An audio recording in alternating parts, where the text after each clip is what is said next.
Mesdames, Messieurs, bonsoir. Tous les journaux en font une information de première zone. Le ministre Issa Chiroma Bakari est sorti du gouvernement et par une lettre rendue publique mercredi dernier, le président du parti politique dénommé Front pour le salut national du Cameroun a cassé le plat après plusieurs années de pouvoir.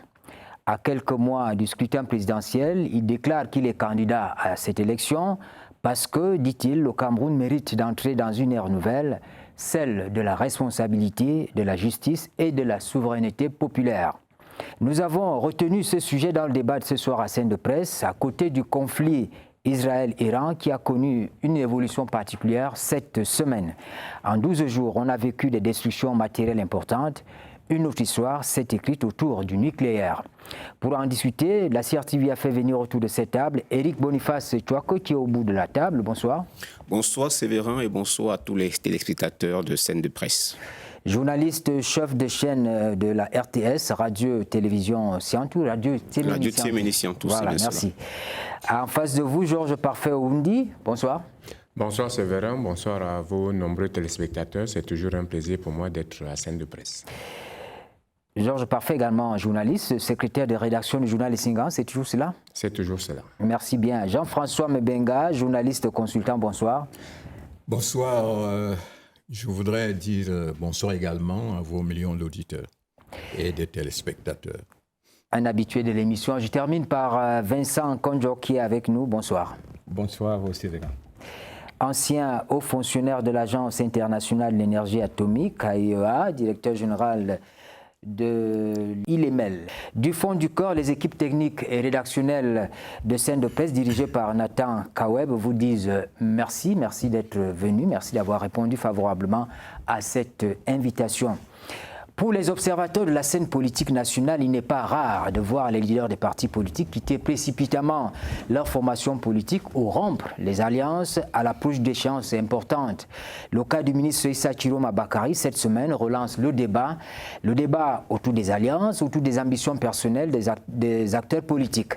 Dans la presse, les quotidiens Mutation et Le Jour ont relayé la phrase centrale de la lettre du président du FSNC, intégralement publié par Émergence. Il dit « Oui, je suis candidat à l'élection présidentielle de 2025 ». Alors nous sommes à quelques semaines de la convocation du corps électoral en vue de l'élection présidentielle. Ça bouillonne dans le landerneau politique camerounais. C'était prévisible. Ça fait partie du jeu politique normal. Jean-François Mbenga. Merci de me passer la parole. Je voudrais dire qu'en ce moment, nous avons une nouvelle cuvée d'électeurs qui pensent que le temps est venu de faire tomber l'ordre ancien. L'ordre régnant. Voilà, l'ordre ancien régnant. Et ils sont soutenus par des discours qui font plus appel au sentiment qu'à la raison. Et qui en même temps, les mêmes leaders, qui en même temps essaient d'exploiter les passions des populations, leurs émotions, pour justement essayer de jeter le trouble dans leurs réflexions. Alors, donc on a cet élément nouveau pour des gens qui pensent que c'est la fin de l'ordre régnant. Mais il faut dire que la démocratie est toute une culture. C'est une culture. La démocratie a ses mœurs. La démocratie a ses us et coutumes, ses normes et même ses croyances. Alors, ce qui fait que nous avons l'intention de faire la démocratie à la culture de nature qui est la nôtre. C'est-à-dire, on mélange, on fait un jeu hybride, n'est-ce pas, des discours. Et au bout du compte, on n'arrive pas à saisir correctement quels sont les enjeux pour chaque candidat. Et il faut dire qu'en ce moment, nous sommes encore à la pré-campagne. Alors, Éric Boniface, est-ce qu'on le voyait venir? Est-ce que vous, dans la presse, vous le voyez venir? Si on veut remonter un peu plus loin, on pourrait dire non. Mais au regard des derniers développements depuis le début de l'année, on dirait aujourd'hui que ce n'est pas une surprise que l'ancien ministre de l'Emploi et de la formation professionnelle ait finalement décidé de jeter l'éponge. Souvenez-vous par exemple qu'au mois de février, il a fait une tournée, il a tenu 2 meetings à Marois et Garoua, et il n'avait pas publiquement appelé à voter pour le président Paul Biya, alors qu'à ce moment-là, dans tous les rassemblements du RDPC par exemple, le mot d'ordre était de soutenir et d'appeler à la candidature de l'actuel chef de l'État encore en fonction. Et puis, au mois de juin, il y a eu, début juin, je crois, devant sa résidence, devant une poignée, devant des partisans, il a, en langue locale, en Foufoulde, indiqué qu'il ne pouvait pas demander de voter pour quelqu'un qui les a maintenus 40 ans dans la misère. Vous voyez bien, Paul Biya est là depuis 43 ans pratiquement, et quand il parle de 40 ans, il sait bien de qui il parle. Et donc, on a compris à ce moment-là que la rupture était quasiment actée. Donc, ce n'est pas vraiment une surprise, et je pense qu'il peut aujourd'hui être dans la logique de se repositionner pour l'après-Biya, parce que quand vous lisez bien la lettre qu'il a adressée aux Camerounais, il n'est pas certain que l'actuel chef de l'État sera effectivement candidat à sa propre succession. Il ne le dit pas, il dit que l'élection pourrait se dérouler sans l'actuel chef de l'État. C'est une hypothèse, vous allez me dire, normale, parce que malgré les appels multiples, le président Biya n'a pas encore dit qu'il sera candidat, et même si les textes de son parti, le RDPC, en font le candidat statutaire, je vais faire fi du procès en contestation qui a cours en ce moment sur le sujet. Mais il reste qu'il a sa liberté de dire non, qu'il ne prendra pas part à cette élection en tant que candidat. C'est de sa liberté, parce qu'on ne peut pas forcer quelqu'un à être candidat à une élection. Donc, monsieur le ministre Tiroma, sans doute parce qu'il faut le noter, quand vous regardez un peu son parcours, c'est un sphinx politique. Il sait comment il peut gérer, il peut manœuvrer. Et je pense qu'il est dans cette logique de l'après. Je ne suis pas sûr que même s'il annonce sa candidature, que c'est dans l'intention de croire en lui-même qu'il pourra être vainqueur de cette élection. Dans mon analyse propre, la démission du ministre Tiroma pourrait signifier 2 choses, à mon sens. S'il est sincère dans sa démarche, il aurait fallu qu'il évalue son véritable poids politique en se déclarant candidat à la présidentielle, tout en sachant que, malgré que son parti ait quelques élus, de quel poids politique pèse-t-il pour estimer qu'il peut être... Bon, je ne veux pas remettre en doute ses convictions personnelles à lui ou ses convictions politiques. Mais bien avant lui, il y en a qui se sont déclarés, qui n'avaient pas d'élus. Dans ma deuxième grille de lecture, je prends l'acte du ministre Tiroma comme une manœuvre du pouvoir en place. Vous savez, on a eu des plateformes dans les années 92. À chaque élection présidentielle annoncée, il y a des regroupements d'opposants qui arrivent à se réunir et qui parlent d'une candidature unique. Et puis, quelques temps après, ça se disloque et il y a une fragmentation de l'électorat. Donc, je prendrai ça. Vous savez que depuis un moment, il y a un candidat ou non-candidat qui est dans les coulisses. On ne sait pas trop s'il sera vraiment candidat, si sa candidature sera validée ou pas. Et il y a une grande dispute dans le septentrion, dans toute la partie Adamawa, Nord et Extrême Nord. Ça fait que, étant un grand vivier électoral, le jeu de M. Tiroma pourrait être dans le fait que le pouvoir en place, pour se maintenir, doit fracturer l'électorat qu'il y a dans cette partie du pays. Et M. Tiroma serait donc dans ce jeu-là, en faisant, je prendrais ces actes comme tout un gros semblant. C'est un jeu politique qu'on connaît bien dans notre pays à chaque fois qu'une élection présidentielle approche, et il pourrait être dans cette logique-là pour que le reste soit fragilisé et que les voix aillent de gauche à droite, sachant que le candidat supposé du parti au pouvoir, s'il se représente, a une assise nationale. À partir de ce moment où il aura fracturé l'élection au niveau du septentrion, le candidat passerait facilement. Donc ça pourrait être ça aussi. Alors, on comprend que la démission du ministre divise l'opinion. Chacun a une idée claire là-dessus. Vincent, j'imagine qu'en tant que citoyen, vous portez un regard peut-être particulier sur ces démarches-là. Oui, effectivement, moi, je verrais plutôt cela, et comme le disait mon voisin de droite, comme une manœuvre politique. Et je vais l'expliquer de manière beaucoup plus technique, parce que je suis davantage un technicien. Aujourd'hui, le Cameroun, c'est à peu près entre 7 et 8 millions d'électeurs. Et on sait que depuis une vingtaine d'années, le RDPC a la plupart du temps 2,5 millions d'électeurs. Ça veut dire qu'il reste à peu près entre 4,5 millions ou mettons même 4 millions d'électeurs, parmi lesquels seul 1 million va voter et la plupart du temps vote pour l'électorat de l'opposition d'une manière dispersée. Et à tout moment, on nous ressort la même rengaine, l'opposition n'est pas unie, ce qui fait en sorte qu'il y a à peu près entre 3 millions d'électeurs, ou mettons même 2,5 millions d'électeurs, qui ne vont jamais voter parce qu'ils se disent les jeux sont pipés, tout est réglé. Donc, l'opposition ne pourra pas gagner. Et je crois personnellement que cette manœuvre, d'une certaine manière, est dans la même logique pour davantage dire que l'opposition s'est encore davantage dispersée avec les gens qui sont du système. Par contre, là où je suis quand même, parce que quand on parle de sciences politiques et autres, je ne vois pas quelqu'un qui a été dans l'opposition et qui nous a dit qu'il s'est trompé. Qui a été dans le gouvernement, là.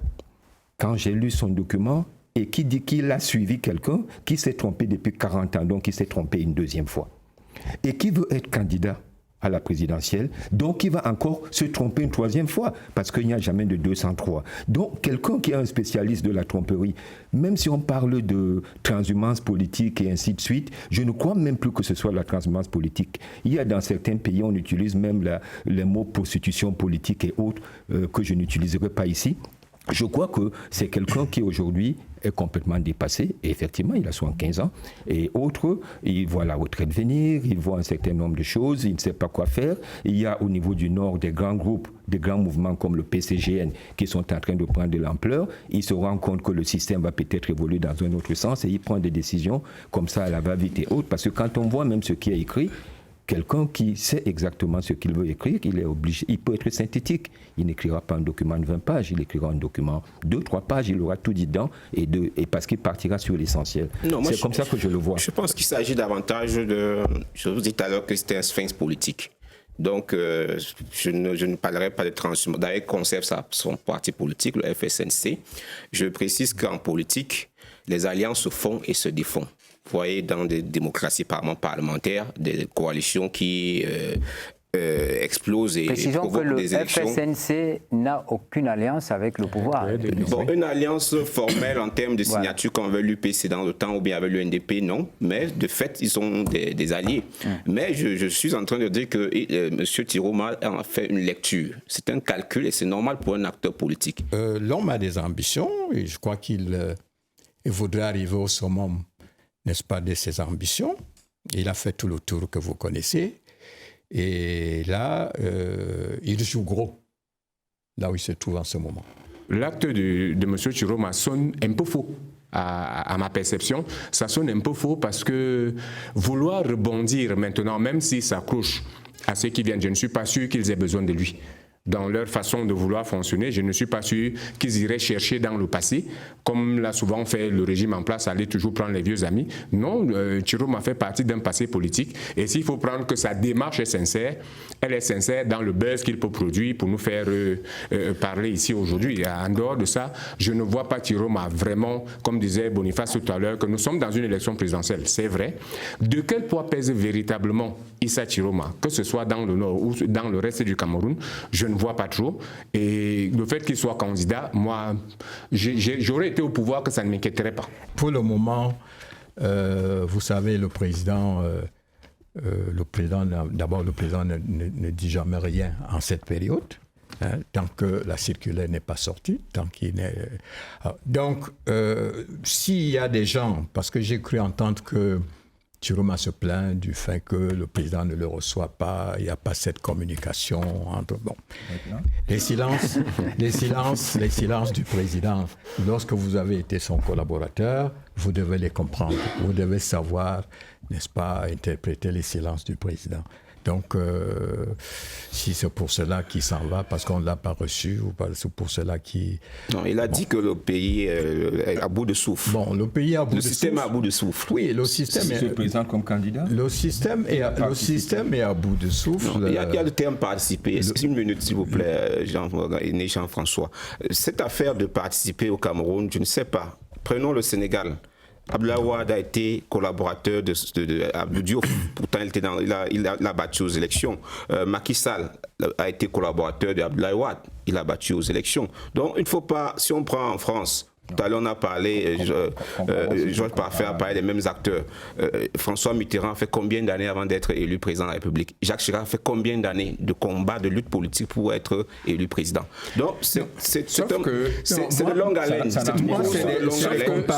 Même si on pouvait comparer, c'est des comparaisons que j'aime pas beaucoup parce que le Sénégal n'a jamais trahi leur conviction. Lorsqu'on est le Sénégal comme l'a été dans tout son parcours ministériel, le ministre Chiroma, il est quand même bizarre de se lever un matin de venir nous dire on n'a jamais suivi. Est-ce que vous savez qu'il a animé les Millemont Tagaroua, par exemple, au début des années 90? Il était parmi les premiers. François Mitterrand n'a jamais dit que De Gaulle était le soleil. Pourtant, ici, nous, on a suivi le ministre Chiroma couvrir des loges au président actuel. Avant, il avait également critiqué, avec virulence d'ailleurs, le président de la République, il faut aussi le dire. Bon, après, il s'est transformé totalement. Voilà. Moi, j'ai du mal à voir en M. Chiroma quelqu'un qui peut nous proposer quelque chose de nouveau dans ce pays, quand même. En tout cas, les électeurs jugeront. Je ne dis pas que j'essaie juste d'expliquer, je n'ai pas dit que je te comprends. D'ailleurs, je ne suis pas sûr qu'il ira au bout de sa candidature. Sa main tendue veut également dire qu'il peut désister. Parce que Jean-François le disait tout à l'heure, on est encore aux intentions des annonces de candidature. Il viendra le moment où il va falloir effectivement déposer la candidature et c'est à ce moment-là. Donc il y a des gens qui aujourd'hui disent qu'ils sont candidats, qui à un moment T, peut-être pour la caution de 30 millions, puisqu'il faut le moyen financier, rien que peut-être pour la caution de 30 millions de francs CFA, n'auront pas pu les réunir et ne seront pas candidats. On a même vu d'autres avec des candidatures validées, mais qui à la dernière minute vous disent je me désiste pour tel ou tel candidat. Il est préférable de parler de tout ce qui va aider à ce qu'on puisse construire un meilleur pays dans l'avenir, parce qu'il faut qu'on évolue de manière positive. Est-ce que dans cette construction, on va exclure certains? Tout le temps être là à discuter, pour moi, des faits divers, je crois que c'est juste pour nous perdre du temps, tout cela. Aujourd'hui, regardons ce que les gens de l'opposition et autres, ce que le parti au pouvoir a à proposer. Est-ce qu'ils sont prêts à s'amender, à s'améliorer? Regardons ce que les Camerounais peuvent commencer à visionner par rapport à leur avenir. Pour moi, c'est un non-problème. Voilà quelqu'un qui, depuis 40 ans et autres, est tout le temps en train de changer, d'évoluer, changer et autres. Et on ne parle que de lui depuis quelques jours. Moi, je crois que... Et des gens, aujourd'hui, quand vous dites que c'est la seule personne qui a démissionné, il y a des ministres qui ont démissionné dans le passé. Actuellement, j'ai suivi un ancien ministre qui est conseiller technique d'un ministère qui a écrit l'autre jour qu'il ne participera pas aux élections parce qu'il ne croit pas à un certain nombre de choses. Donc, mais on a vu en 92, on a vu Garga Manadji, exactement, qui a démissionné. Donc c'est du déjà vu. Je crois qu'aujourd'hui, Maurice Kamto aussi a démissionné du gouvernement et aujourd'hui, il est candidat depuis quelque temps. Donc moi, je crois que ce monsieur a démissionné. Mais le contexte a quand même évolué. On ne peut pas voir les démissions de 92 comme étant les mêmes. C'est pas le même, c'est vrai. Donc, faisons un peu attention. Les ventes promotionnelles ont eu lieu au boulevard du 20 mai, une occasion pour le ministère du Commerce de maîtriser la hausse des prix sur le marché. Luc Magloire Mbarga Tangana a effectué une descente sur le site cette semaine. Nous le regardons. Au fur et à mesure des caravanes, la situation s'améliore d'un double point de vue. Je commencerai par la disponibilité des produits de l'offre. Disponibilité, diversification aussi de l'offre. De plus en plus d'opérateurs adhèrent à l'opération et viennent volontairement. Le second aspect est celui des prix, qui est un corollaire évidemment de la disponibilité. Vous voyez qu'en dépit d'un contexte qui n'est pas toujours aisé, nous assistons à une décrue des prix dans le cadre de ces caravanes. Mais je voudrais aussi, c'est l'occasion de pouvoir rappeler quand même, parce que les gens probablement ne le savent pas, ou ceux qui le savent feignent de ne pas savoir. Regardez l'évolution de la courbe des prix dans notre paysage commercial. Nous sommes partis d'un taux d'inflation, c'est-à-dire l'augmentation des prix à la consommation. Nous avons atteint le pic de 7,8% de hausse des prix. Aujourd'hui, au mois de mai, le taux de l'inflation au Cameroun est ramené à 3,2%. 3,3%. C'est pour que les uns et les autres, les consommateurs, les populations comprennent aussi le travail qui est fait par le gouvernement.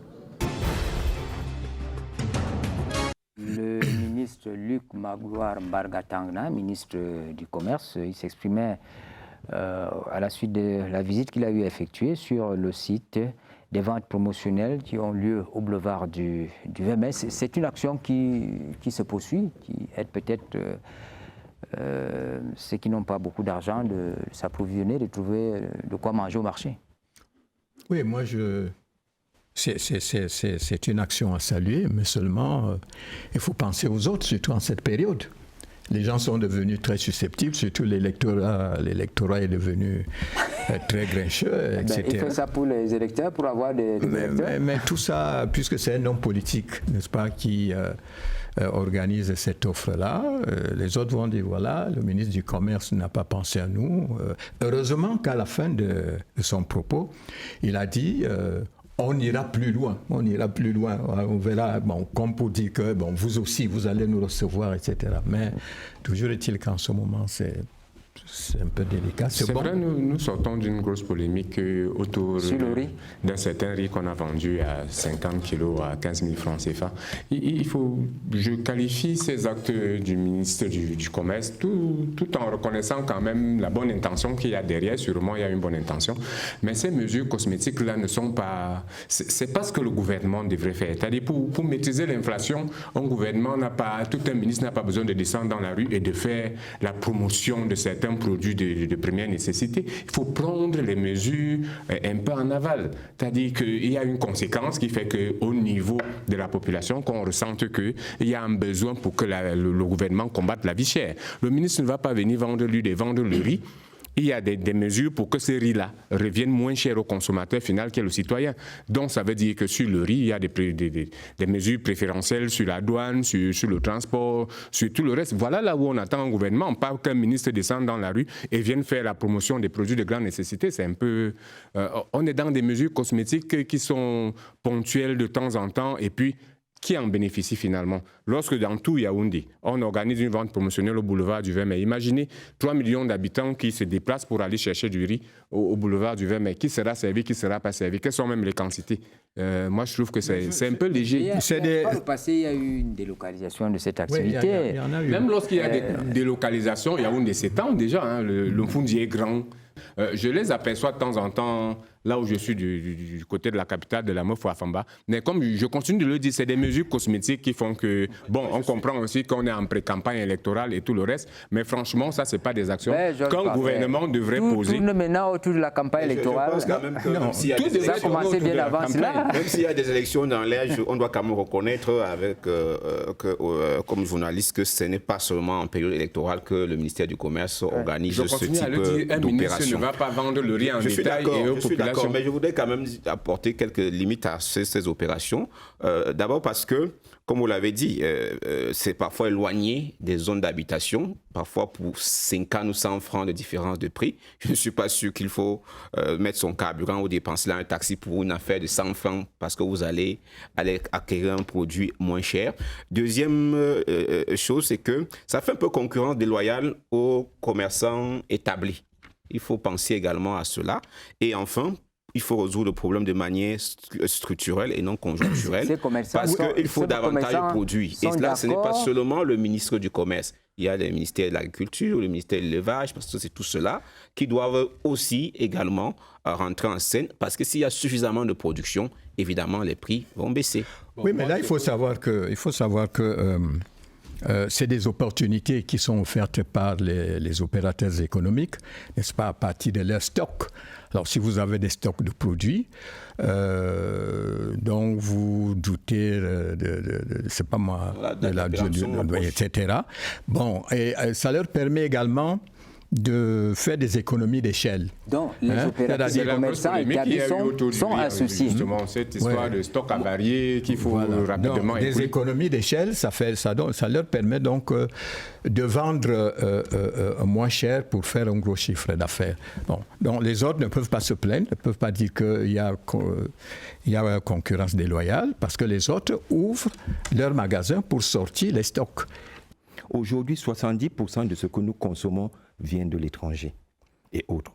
Ce n'est pas normal. Comment attaquer tout cela? Comment développer les produits du terroir? Aujourd'hui, est-ce que ce riz-là, qui est même vendu là-bas, est-ce qu'on peut nous dire que ce riz-là, à 100%, c'est le riz de Yagua ou le riz de Maga, qui aujourd'hui doivent être promus pour que nous puissions d'une certaine manière évoluer? Le ministère du Commerce, c'est sur une politique, on parle de politique de l'import, substitution. Le ministre du Commerce, faire une action unique du ministre du Commerce, sans pour autant regarder nos problèmes de l'endettement, sans pour autant regarder les problèmes aujourd'hui de nos réserves de change qui sont mutualisées au niveau et qui ne sont que de 7 000 milliards à peu près, qui font en sorte qu'aujourd'hui, avec le fait que nous achetions le pétrole, parce qu'aujourd'hui la Sonara est fermée, tous nos produits pétroliers doivent venir de l'extérieur avec les besoins en devises et autres, toute action que pourra faire le ministre du Commerce n'auront absolument aucun impact. Donc il est important qu'au niveau ministériel, ce que fait le ministre du Commerce s'allie avec ce que fait le ministre de l'Agriculture, s'allie avec ce que fait le ministre de l'Économie et des Finances, et ainsi de suite, pour que tous ces gens-là soient comme dans un orchestre qui joue la même musique d'une certaine manière. Mais en réalité, in fine, on ne pourra pas évoluer. Moi, j'ai une seule question quand on veut attaquer cela. En 2006-2008, le Cameroun avait 1300 milliards de dettes. Aujourd'hui, nous avons 14 000 milliards de dettes. De 2006-2008 à 2025. Qu'est-ce que cela a fait aujourd'hui pour faire en sorte que le Cameroun soit un pays producteur et qui fait en sorte que nous pouvons dire, par exemple, aux producteurs de ceci, aux producteurs de riz, producteurs de manioc, producteurs de ceci, eh bien, vous devez baisser les prix ici parce que c'est des gens consistants et qui peuvent exporter. Et en réalité, tant qu'on ne regardera pas les choses dans ce sens-là et autres, on sera là à réduire le prix du riz qu'on fait venir du Vietnam et en même temps, c'est nos devises. Et on baisse ça avec quoi? Non, mais la production nationale a commencé en ce qui concerne le riz. Il n'y a pas autant d'Aïdjo, s'il vous plaît. Oui, mais alors, est-ce qu'on avait... En 1980, la sèmerie produisait, je ne connais pas exactement le tonnage, mais au moins 3 fois plus de riz qu'aujourd'hui. Oui, mais il y avait un problème à la sèmerie. Le problème, c'était qu'en fait, les Nigérians venaient acheter le riz à Yagua, n'est-ce pas? Si on peut vendre, c'est les devises. Donc, il y avait un problème de distance entre Yagua et Maïdougouri, c'est pas loin. Bon, maintenant, transporter les stocks de riz pour venir vendre ici à Yaoundé. Il y a eu une expérience à ce niveau-là. On vendait ces riz-là quelque part ici au ministère du Commerce. Mais ça ne devrait pas poser problème. Ça n'a pas tenu parce que les coûts de transport étaient énormes. Mais ça ne devrait pas causer problème parce que le marché... L'Afrique a connu la même vague de contestation à l'époque, ce qu'on a appelé les émeutes de la faim en 2008. Et au même moment, le Sénégal a eu le même problème. Sauf que en 2010, 2011, 2012, le Sénégal a commencé à consommer ses propres produits au Sénégal. Le riz sénégalais, le riz consommé au Sénégal aujourd'hui est produit par les Sénégalais. Nourriture de base des Sénégalais. Et comme disait Vincent tout à l'heure. Nourriture de base des Sénégalais. Non, mais quand même, ils ont fait une véritable politique de production. Bon, donc, qu'avant, nous avons donc endetté notre pays pour dire que nous passons même déjà à l'agriculture de seconde génération. Jusqu'à aujourd'hui, nous aurons des dettes à payer jusqu'à 4 ou 5 générations encore. Et on ne voit toujours pas de production. La diversification a un peu fermé nos yeux. Je ne suis pas sûr qu'il y ait vraiment une diversification parce que je ne suis pas sûr qu'on peut dire quelle est l'ambition du gouvernement en termes de tonnes de pommes de terre. On aurait pu produire le maïs, on aurait pu produire le manioc et tout le reste. C'était simplement une petite ouverture que je vous ai accordée. Le deuxième temps fort de l'émission, c'est sur le conflit Israël-Iran. Vous vous rappelez que le sommet de l'Organisation du traité de l'Atlantique Nord, OTAN 2025, s'est tenu cette semaine à La Haye aux Pays-Bas. Une réunion qui a mobilisé tous les 32 chefs d'État et de gouvernement avec comme pour ambition de mettre en place une solidarité agissante en matière de défense et de politique militaro-industrielle, ce qui passe par l'augmentation de 5% de chaque pays de son produit intérieur brut afin de grossir le budget général de la défense de l'OTAN. Ceci dans le but d'alléger la quote-part des États-Unis qui sont déjà le plus grand contributeur et par ricochet le paravent de cette organisation politico-militaire créée au lendemain de la Seconde Guerre mondiale, c'est-à-dire le 4 avril 1949. Alors un des sujets de cette rencontre, c'était aussi la guerre ouverte, guerre éclair entre l'Iran et Israël. L'Iran a fait passer au Parlement un texte qui lui donnait l'autorisation de rompre toute collaboration avec l'Agence internationale de l'énergie atomique et par cet acte, l'Iran rompt toute coopération avec l'AIEA, une instance onusienne dirigée par Raphaël Rossi. En rappelant les faits, nous disons que l'Iran et Israël sont en guerre depuis le vendredi 13 juin. Il y a eu un échange de drones, kamikazes et des missiles balistiques, des bombardements de part et d'autre qui n'ont pas bénéficié de l'approbation du Conseil de sécurité des Nations Unies, ce qui est habituellement fait. Et selon toute vraisemblance, l'un des belligérants possède la bombe atomique, tandis que l'autre signataire des accords de la non-prolifération des armes nucléaires. Et donc, les équipements sont visités 24 heures sur 24 par l'AIEA, seulement l'intention de posséder la bombe atomique. Alors, Vincent, vous êtes avec nous autour de cette table. Je commence par vous. Cette guerre-là, c'est la guerre qui a commencé le 13 juin 2025. C'est quoi? Qu'est-ce qui est derrière cette guerre?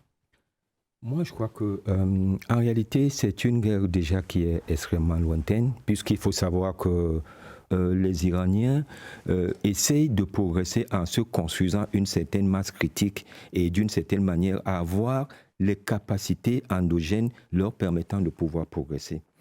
Il y a une question que j'entends tout le temps où les gens disent « Oui, mais pourquoi la Russie ne donne pas la bombe à l'Iran et autres ?» Parce que l'Iran progresse d'une manière complètement différente.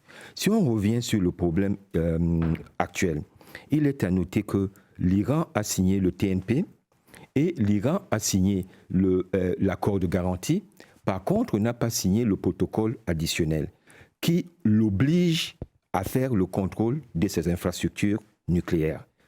Néanmoins, l'Iran a donné la possibilité à ce qu'on puisse faire le contrôle, entre guillemets, obligatoire des infrastructures, simplement avec une condition bien précise, ne pas utiliser les gens d'un certain nombre de pays comme inspecteurs en Iran. Ça veut dire qu'un Américain ne pourra pas être inspecteur de l'AIEA en Iran. Maintenant, et l'Iran a commencé à construire un certain nombre de choses, puisqu'on voit les sites d'enrichissement du combustible et autres.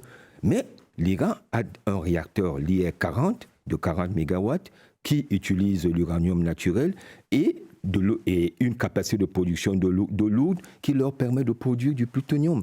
Donc, ces gens, aujourd'hui, ils ont le réacteur de Téhéran de 15 MW, qui est un réacteur de recherche. Ils ont plusieurs sites, parmi lesquels certains qui ont été d'une certaine manière bombardés, dont certains ne produisaient que le combustible au niveau de 5% d'enrichissement, donc leur permettant de faire fonctionner leur centrale VVER 1000 et autres. Mais d'autre part, ils avaient aussi la capacité, à travers le site qui a été bombardé l'autre jour par 12 bombes pénétrantes, la capacité d'aller jusqu'à 60%. Donc, c'est des gens qui sont en train de bâtir une infrastructure, un peu comme le Japon peut l'avoir aujourd'hui ou l'Allemagne peut l'avoir aujourd'hui. L'Allemagne n'a pas de bombe nucléaire, le Japon n'a pas de bombe nucléaire, mais ils peuvent la faire à tout moment. Et l'Iran, aujourd'hui, se constitue une certaine capacité, même s'ils n'ont pas, qu'ils puissent être capables de le faire en temps voulu sans avoir besoin de l'acheter. Et ça, c'est inquiétant. Alors, l'Iran, c'est 80 fois la taille d'Israël et plus de 8 fois sa population. On ne voit pas venir la bombe atomique. C'est ça qui pose problème. Aujourd'hui, c'est que tous les spécialistes du domaine, que ce soit l'AIEA, que ce soit même les services américains, disent que l'Iran n'a pas de bombe. Et quand on voit les sites qui ont été attaqués, il y a un site qui n'a aucun risque, parce que c'est un site qui fait de l'enrichissement à 5%. Alors, Georges Parfait, est-ce qu'on ne commet pas la même erreur qu'en 2003 lorsque les États-Unis... La destruction massive de l'Irak, est-ce que ce n'est pas... destruction massive. Les gens se posent beaucoup de questions. Pourquoi il y a eu cette... Il est établi que l'Iran... Si je m'en tiens à ce qu'il dit, c'est qu'il y a quand même un soupçon. Oui, le soupçon est là. Dans ce processus d'enrichissement de l'uranium, il y a quand même un soupçon, il y a un risque que l'Iran finissent par acquérir tout. En fait, ils ont déjà la technologie, mais qu'ils finissent par construire une bombe nucléaire. Non, je voudrais donner une précision. Et ça, c'est vraiment... on ne peut pas mettre le cas de l'Irak et le cas de l'Iran. La première guerre de l'Irak était causée par rapport à leur attaque sur le Koweït. Mais la deuxième guerre de l'Irak, on savait à 100% que l'Irak n'avait pas de bombe. On le savait. Il y avait des vidéos qui étaient disponibles. Toute personne au monde, ça veut dire tout État, avait accès à ces vidéos qui montraient la destruction de tout l'arsenal irakien à la fin de la Première Guerre par les agents de l'AEA. Et malheureusement, aucun journaliste n'a pris la peine, ni aucun État n'a pris la peine de pouvoir se positionner par rapport à cela et dire la vérité. L'AEA a essayé, par rapport aux questions qui lui ont été posées, de dire exactement quelle était la situation. Mais là, on savait. La différence avec l'Iran, c'est qu'on ne sait pas, vraiment. Parce que quand vous avez quelqu'un qui attend d'aller acheter du riz au marché, comme on le fait ici, eh bien, on se dit, il suffit qu'on ne vende pas le riz, eh bien, il ne mangera pas du riz. Mais quand vous avez quelqu'un qui a fait son champ, qui sait comment l'irriguer, et en plus, le plus dur dans une bombe nucléaire, c'est l'enrichissement du combustible. Et quand vous pouvez le faire à 0,1%, vous pouvez le faire à 99%. La technologie d'ultracentrifugation gazeuse, c'est une répétition d'un certain nombre de choses. Donc, d'une certaine manière, s'ils le font déjà à 5%, c'est qu'ils peuvent le faire à 100%. À partir de cet instant, aujourd'hui, attaquer l'Iran, en réalité, au niveau prévisionnel, c'est beaucoup plus justifié que l'Irak à l'époque. Bien, je voudrais dire qu'aujourd'hui, même si l'AEA en connaît un peu sa mission, mais on voit de plus en plus que c'est la détention de la bombe atomique qui est une sorte de dissuasion contre les agressions externes pour certains États. Et moi, je me demande toujours au nom de quoi certains pays auront le droit de posséder, peuvent dénucléariser. Pourquoi ils ne dénucléarisent pas? On a l'Afrique du Sud à dénucléariser. Je crois que c'était là, avec l'apport de l'AEA. Je crois que c'était M. Hans Blitz à ce moment qui avait conduit l'équipe des experts. L'Afrique du Sud a dénucléarisé. Que ceux qui ont donc les armes nucléaires dénucléarisent et comme ça on restera avec un monde sans nucléaire. Mais tant qu'il y a certains États qui les possèdent et veulent dicter, et c'est là où on va arriver à l'autre dimension de cette guerre. Parce que derrière le nucléaire, il y a d'autres enjeux économiques et géostratégiques. Vous verrez que parce que l'Iran n'est pas dans le giron américain au Moyen-Orient, en termes de politique, vous verrez, il y a les bases en Amérique, en Arabie Saoudite, on soutient d'ailleurs des dictatures là-bas, au Bahreïn, aux Émirats Arabes Unis, ce sont des amis de Washington.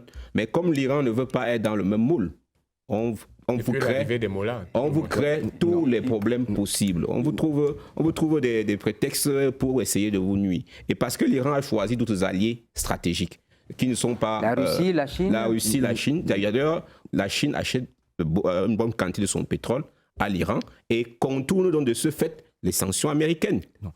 Je crois là, vous êtes en train de parler du ressenti. Regardons les choses au niveau légal. Au jour d'aujourd'hui, et c'est pour cela que l'Iran actuellement a fait passer une loi au niveau de leur assemblée pour donner l'autorisation au pays, aux gouvernants, de prendre une décision contraire. L'Iran a signé le TNP, ça s'appelle le traité de non-prolifération. Ça veut dire qu'il s'est engagé personnellement, sans aucune obligation physique, de ne pas avoir la bombe.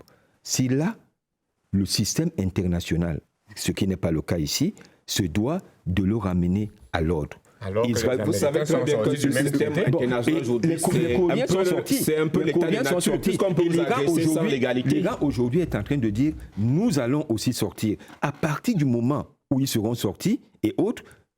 Maintenant, on verra si on se retrouve dans la même situation que dans le passé, parce qu'ils sont entrés dans le TNP de manière volontaire. Personne ne vous oblige, entre guillemets, même si on sait ce qui est fait pour que vous y entrez. Mais personne ne vous pouvez dire non. Il y a d'autres pays qui ne sont pas dans le TNP et autres et qui trouvent des mécanismes différents. Quand vous voyez des pays comme l'Inde, des pays comme le Pakistan, ils jouent d'une certaine manière avec ces mécanismes du TNP, l'accord de garantie, du protocole additionnel, en signant même des accords B2B avec les Américains pour pouvoir, d'une certaine manière, bénéficier d'un certain nombre de choses. Donc, d'une certaine manière, la situation n'est pas pourquoi les autres ont, l'autre n'a pas. Celui-ci s'est engagé, il doit le respecter. Maintenant, s'il n'est plus engagé, ça devient un autre problème. Et ça, quand les autres s'engageaient, il n'y avait pas de traité de non-prolifération. Il y a ce qu'on appelle dénonciation tacite. Lorsque vous ne respectez pas, ça veut dire que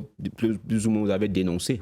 Si vous êtes sous la loi, voilà. La loi vous frappe. Non, vous pouvez dénoncer. À tout moment, c'est une dénonciation tacite si vous ne respectez pas. C'est ce qu'ils doivent donc faire. S'il faut donc frapper, il y a un mécanisme d'égalité internationale.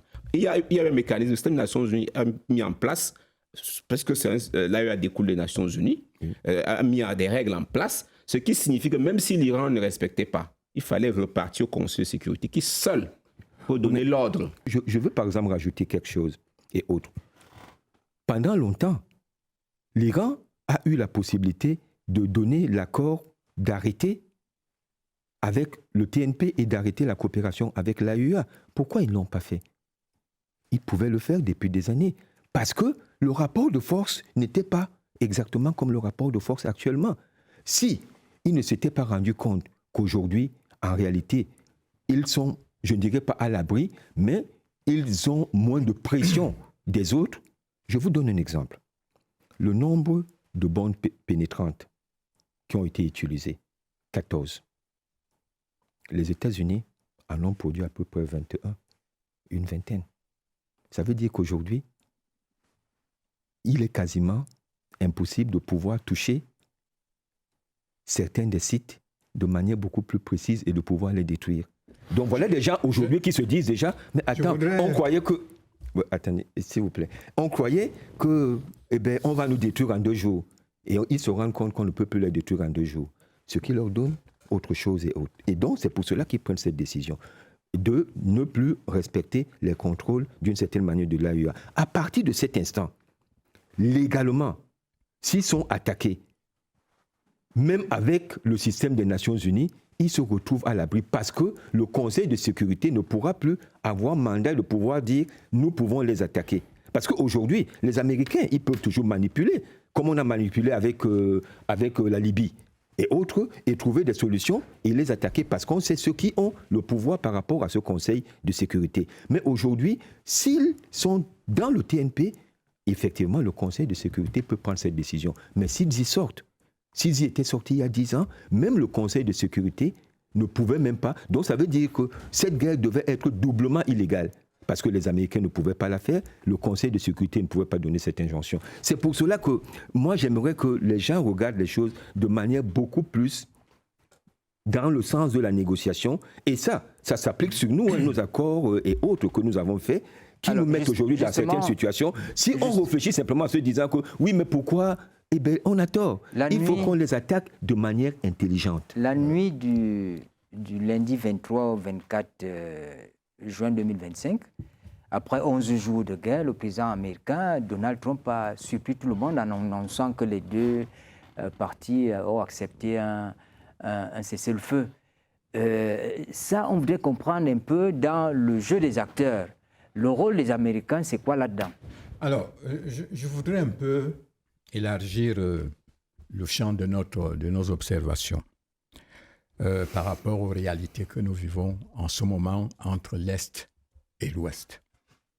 C'est pour cela que moi, je parlerai d'une guerre stratégique. Une guerre stratégique parce que, d'abord, Israël est un État souverain. Et lorsque nous avons vu la destruction du pouvoir irakien, nous avons vu la destruction du pouvoir de Kadhafi, la Libye, Nous avons vu la destruction en Syrie. Alors, il y a comme un vide qu'on voudrait faire autour d'Israël. Il y a comme un vide. Alors, la seule puissance naissante qui est restée, c'est bien l'Iran. Bon, nous avons suivi les travaux de l'OTAN. Vous voyez, Trump, qui depuis qu'il est là, il est très fuyant vis-à-vis des Européens, mais cette fois-ci, ils se sont assis et ils ont essayé de les libérer pour dire qu'il faut qu'ils mettent leur puissance militaire au même niveau. Il faut qu'ils essayent en 10 ans, hein, en 10 ans jusqu'en enfin, du présent à 2035, que les armées occidentales puissent se mettre au même niveau de puissance nucléaire. Et ils ont cité l'ennemi juré, c'est la Russie. L'ennemi juré, c'est la Russie. Donc, il faut, à cause de cette histoire de la guerre de l'Ukraine, les Européens voudraient absolument que l'Ukraine intègre l'OTAN. Ils voudraient récupérer l'Ukraine. Alors, c'est une guerre stratégique. Bon. Donc, si elle est stratégique, elle bénéficie finalement à qui? Ce n'est plus une question qui se pose. Elle bénéficie à l'Occident. C'est l'Occident qui ne veut pas voir l'Orient avoir une certaine puissance militaire. Vous savez tout ce qui se passe. Les enjeux sont énormes. Et pour ce qui est de la relation Iran-États-Unis, on sait ce qui se passe. C'est depuis 1979, avec les 444 otages américains dans l'ambassade américaine de Téhéran. Donc, depuis, l'Iran est pratiquement entré dans l'axe du mal. Disons, depuis l'arrivée des ayatollahs en Iran, il y a un peu ce jeu du chat et de la souris entre les États-Unis et l'Iran. Et regardez un peu comment les Américains engagent généralement la guerre. En dehors du Conseil de sécurité, il y a toujours le Congrès qui siège, qui donne quitus au président de faire une attaque d'une telle envergure. Cette fois, après que Donald Trump ait embrouillé le monde entier sur il n'ira pas en guerre, il ne va pas bombarder, réfléchir encore, il se donne 15 jours. Quelques jours après, il y avait des bombes américaines qui pleuvaient sur l'Iran. C'est quand même ça, on ne peut pas le nier, Vincent. C'est-à-dire qu'il y a ceux qui veulent demeurer les plus forts et il faut donc tuer toute velléité qui pourrait venir de l'autre partie du monde. Bon. Moi, ce que je pourrais dire, c'est que c'est Winston Churchill qui le disait. En temps de guerre, la vérité est tellement importante qu'il faut toujours l'enrouler par un tissu de mensonges. Là où je ne serais pas d'accord avec vous, la Russie n'est pas le premier ennemi des Américains. Ils l'ont cité. Oui, mais la vérité est tellement importante en temps de guerre qu'il faut l'enrouler par un tissu de mensonges. La Chine est le problème. C'est le caillou dans la chaussure des Américains aujourd'hui, dans tous les sens du terme. C'est le pays qui peut détruire les Américains de l'intérieur, ne serait-ce que par la monnaie et tout. Donc aujourd'hui, l'Iran est positionné où? L'Iran a le contrôle du détroit d'Ormuz. Oui. C'est par là où une grande partie du pétrole qui peut alimenter la Chine et qui peut sortir, que ce soit des Émirats, que ce soit du Bahreïn, peut-être Oman, il peut sortir ailleurs. Et à partir de ces détroits, on semblait affaiblir la Russie. Exactement. Pas seulement la Russie, mais la Chine. Parce qu'aujourd'hui, l'Iran, avec l'embargo, a une capacité plus d'une centaine de navires fantômes qui arrivent d'une certaine manière à alimenter de nombreux pays sans que ça ne passe par le système américain. Regardez, Trump ne fait que une guerre purement économique. Donc, il a ses intérêts, il a ses ambitions d'une certaine manière. Quand on parle même de l'OTAN aujourd'hui, de manière factuelle, on a augmenté le budget de l'OTAN. L'OTAN, c'est un traité de quoi? C'est pour entretenir une armée. Donc ça veut dire que les gens se préparent d'une certaine manière à avoir des capacités supplémentaires de faire la guerre et autres. Donc il est important de regarder ces points-là, point par point, mais la guerre qui est en train d'être faite, bien qu'elle ait des velléités territoriales, eh bien, elle a surtout des intérêts économiques. Et il faut surtout regarder, ces intérêts économiques vont profiter à qui? Un des rares pays aujourd'hui, la Syrie a été quasiment prise, et autres, c'est le désordre, on peut faire n'importe quoi. L'Irak, c'est la même chose. La majorité des autres pays, les pays comme l'Arabie Saoudite et autres, on sait de quel côté ils sont. Le seul qui restait, c'était l'Iran. Et en affaiblissant l'Iran, qu'est-ce que cela va apporter et ça va apporter à qui quelque chose. C'est ça qu'il faut regarder. Alors, oui, ce que cela peut apporter, parce que vous m'avez dit que ça concerne beaucoup plus la guerre économique entre la Chine et les États-Unis, mais on ne peut pas exclure la Russie. Dans le sens que la Russie, qui tient à la neutralité de l'Ukraine, qui tient à récupérer les zones russophones, n'est-ce pas, en Ukraine, ben, c'est une détermination pour la Russie. Hein? Parce que avoir l'OTAN à ses portes, on n'est pas en sécurité. Donc on voit un peu pourquoi le président Poutine se plaint de cette présence de l'OTAN à ses portes. Bon, maintenant, en supposant qu'il y ait en dessous une opération économique, si tous les pays européens devaient augmenter la puissance de leur armement, c'est-à-dire tout le monde passe aux missiles nucléaires, bon, ils vendraient ça à qui entre eux là? C'est-à-dire si c'est l'Europe, le groupe des 7, n'est-ce pas? Le groupe des 7, pour le moment, je crois, ils ont 3 bombes. Le G7? Oui, le G7. Alors, ils ont 3 bombes. Il y a la France, la Grande-Bretagne et puis les États-Unis. Ils n'ont que 3 bombes. Et je crois que là aussi, ils craignent que les autres ne prennent l'avance. Il faut donc que l'Europe entre en jeu parce que l'Europe, c'était un vide, une clairière, là. C'est-à-dire entre la Russie et les États-Unis. Bon, maintenant, tout le monde va donc produire. Il leur a donné 10 ans. Tout le monde va produire. La Russie également va produire. Et maintenant, la Russie est en position de faiblesse dans ce sens qu'elle n'a pas autant d'alliés que les États-Unis. Parce que, des alliés puissants. Hein, des alliés puissants. Parce que la Chine joue beaucoup plus sur l'économie que sur la guerre. Et c'est normal.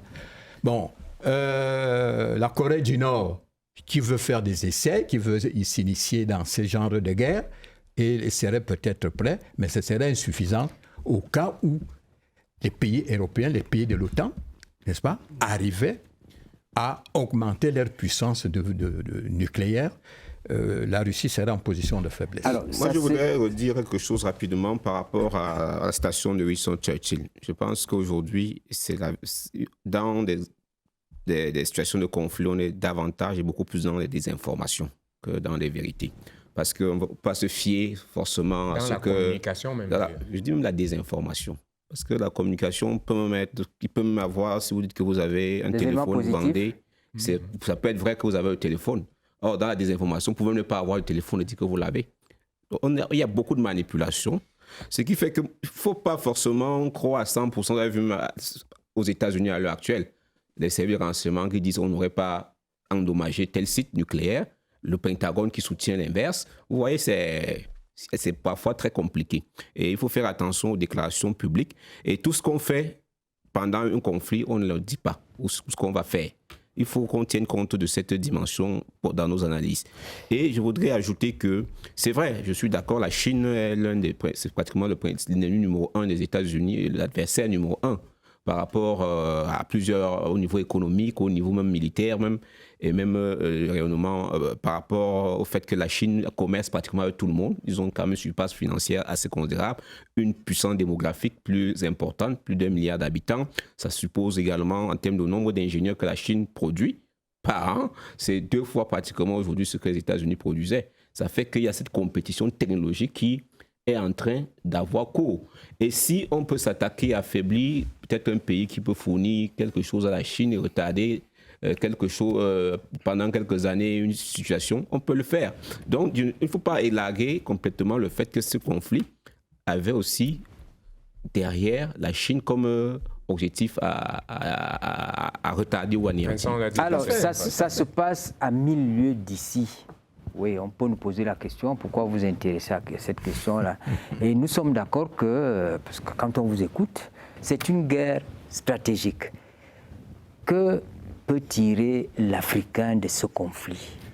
Moi, ce que je pourrais dire, c'est que c'est une guerre peut-être stratégique, mais c'est une guerre qui nous touche énormément et qui devrait nous pousser à commencer à réfléchir de manière beaucoup plus sérieuse par rapport à ce que nous comptons être. Vous savez, tous les jours, on se lève et il y a plein de spécialistes mondiaux, des systèmes internationaux qui viennent dire « Oh oui, mais c'est l'Afrique qui est la force de demain. C'est l'Afrique qui va faire ceci. » Et nous, on s'y complaît. On est là, on met les grosses vestes et tout cela, et on tourne sans réfléchir comment bâtir cette Afrique qui pourra être forte. Moi, je crois que ceci nous aide à comprendre beaucoup de choses. Quand les pays occidentaux et autres se rendent compte d'une certaine difficulté, ils commencent à réfléchir et à changer de cap. Bien sûr. Le seul pays au monde qui a décidé de détruire sa bombe nucléaire, c'était l'Afrique du Sud. Et quand les Noirs ont eu la possibilité de le diriger, la première décision et la seule chose qui a été demandée à Mandela, c'était détruire ta bombe pour que tu sois un pays. Et maintenant, nous voyons que c'est « et ta bombe pour que tu sois un pays ». Ça, c'est un. De deux, aujourd'hui, les analystes. Moi, j'ai été en Iran, je ne peux pas dire que je maîtrise un certain nombre de choses, mais j'ai été en Iran, j'étais à Bushehr, à Téhéran et autres. Je n'ai pas été dans certains des grands sites. Non, je n'ai pas été à Natanz et autres. J'ai été à Isfahan et j'ai même été aussi à Kondab et autres, là où il y a le réacteur IR-40. Et j'ai vu comment ces gens travaillaient, comment ils se développaient, comment ils apprenaient, comment ils essayaient d'établir, je dirais, les infrastructures nécessaires qu'ils permettent à ce qu'ils puissent porter leur développement, que ce soit nucléaire, que ce soit industriel, que ce soit intellectuel et autres. Ça, je ne le vois pas en Afrique. Et quand on voit aujourd'hui, et moi j'aimerais que le Camerounais, que l'Africain aille voir et se dise, mais attends, tous les spécialistes disent que ce pays n'a pas la bombe. Ce pays a accepté que les inspecteurs de l'AEA viennent et qu'ils puissent visiter. Ils cachent souvent des choses et tout cela, mais les gens viennent et autres. Pourquoi est-ce que subitement comme ça, on les attaque sans déclarer quoi que ce soit? Parce qu'il y a quelque chose qui fait peur. Il ne faut pas le négliger. Est-ce qu'aujourd'hui, l'Afrique a quelque chose qui fait peur? Ouais. Oui. La question est non. Et je parle d'un continent. Là, je parle d'un pays, l'Iran. L'Iran a développé quelque chose qui fait peur. Que ce soit justifié, que ce soit bien, que ce soit mauvais, je ne suis pas là pour juger. Je suis là pour dire que ces gens travaillent d'une certaine manière pour se positionner et évoluer par rapport à un peuple. Nous avons un peuple. Nous avons une grande population, si on le prend au niveau continental. Mais qu'est-ce qu'aujourd'hui nous sommes capables de mettre et faire peur à quelqu'un d'une certaine manière, avec ou sans bombe? La réponse est nulle part et on ne fait peur à personne. Et à partir de cet instant, il faudrait que cette guerre-là nous apprenne premièrement, à nous positionner. Quels peuvent être nos amis? Je ne dis pas que c'est les Russes, je ne dis pas que c'est les Chinois, je ne dis pas que c'est les Américains. C'est à nous de choisir ceux qui peuvent être nos amis parce que nous recherchons quelque chose. Si on veut simplement manger l'économie, on va chercher celui qui nous apporte cela. Si on veut peut-être faire du militaire, que moi je ne souhaite pas, on sait celui qui peut nous apporter cela et qui ne va pas nous laisser un chemin et autres, et ainsi de suite. Je crois que c'est le moment pour que nos pays commencent à réfléchir d'une certaine manière différemment. Certains jeunes, comme les pays de l'AES, ont pris des décisions qu'on peut juger comme n'étant peut-être soit inappropriées, soit intempestives, soit très, très prématurées. Eux, ils ont commencé à réfléchir différemment. Le problème, simplement, c'est que l'Iran, ça fait depuis le problème de la bombe iranienne. Ça ne date pas d'hier. C'est des dizaines d'années. Ils ont toujours baissé la tête. Ils n'ont jamais parlé de sortir du TNP. Et là, ils parlent de sortir du TNP. C'est vrai. Pourquoi? Ce qui dérange un peu, c'est cette capacité des Africains, chaque fois quand il y a un grand conflit mondial, à chercher comment est-ce qu'ils peuvent tirer des bénéfices ou des leçons de cette situation. Et après, on replonge dans les mêmes travers. Parce qu'à chaque fois, on dit, bon, comme les gens ont l'habitude de dire, cette situation nous parle, cette situation nous parle. Tellement de situations ont parlé aux Africains et les Africains sont restés sur leur piédestal ou je ne sais pas trop où ils sont. Mais les Africains sont restés là et n'ont rien fait du tout. Alors qu'ils ont les capacités de pouvoir le faire. Oui. Ce n'est pas les capacités qui manquent, ce n'est même pas la main-d'œuvre qui manque, ce n'est pas la matière première qui manque. Nous avons tout, mais nous avons choisi d'être toujours distrait par ces puissances-là. À chaque fois quand l'Afrique veut bouger un peu, on dit non, faites d'abord un peu de démocratie chez vous, on verra la suite après. Et dans cette démocratie-là, nous nous enlisons et après nous venons et sur scène de presse, nous parlons de la démission d'un ministre, ce que ça peut apporter et tout, pendant que les autres, les petits-enfants de 8 ans fabriquent des téléphones portables dans les chambres. Je crois que pour l'Afrique, il y a un danger qui s'annonce à l'horizon. Un danger dans ce sens que nous avons affaire à nos anciens colonisateurs et qui, dans leur perspective, voudraient reprendre l'Afrique. Parce que ce retour, cette course à l'armement, ce n'est pas gratuit. Ce n'est pas seulement contre les pays Eurasie. Les pays rebelles. Ce n'est pas seulement contre ces pays-là. Mais il y a également qu'on peut passer par une guerre pour reprendre l'Afrique. Je suis d'accord avec vous parce que le constat que nous faisons, il est plutôt négatif, il est dramatique. Parce que si ces gens, nous avons vu les Américains qui voudraient occuper toute cette zone, c'est-à-dire de l'Angola jusqu'en Afrique du Sud, du moins tout le milieu entre l'Afrique du Sud et le Congo. Et le Congo ici, parce que la RDC est dedans. Depuis notre golfe de Guinée. N'est-ce pas? Depuis, voilà. Donc, ils voudraient occuper cette zone-là.